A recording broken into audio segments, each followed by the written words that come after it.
Well, I'm more familiar.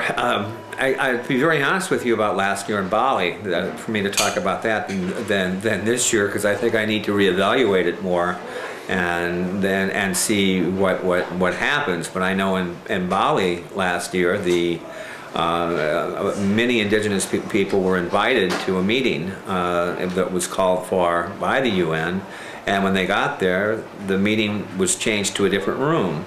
And actually it was changed to a whole different location.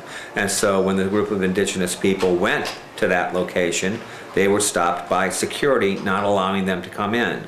And that is what I think is a process. When I think of what's happening to indigenous people, I go back to that thought. And what happened is the next day, a large contingent of indigenous people went to the press center and had a news conference that actually turned into what was considered a protest, but they showed up with UNFCCC taped across their mouth to show that their voices were not heard.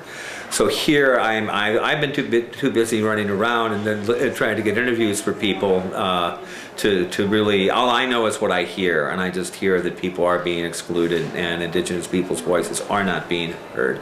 And this is a very closed, very closed process. I was just at a press conference with Climate Justice Now, and when Climate Justice Now people were talking and they were saying, well, you know, there shouldn't be any closed meetings behind closed doors. This is too important. And of course everybody in the world can't come to these meetings, but things can be broadcast on the web or whatever, so people really know what's going on. And I think until that happens, that people are able to have a part of this process.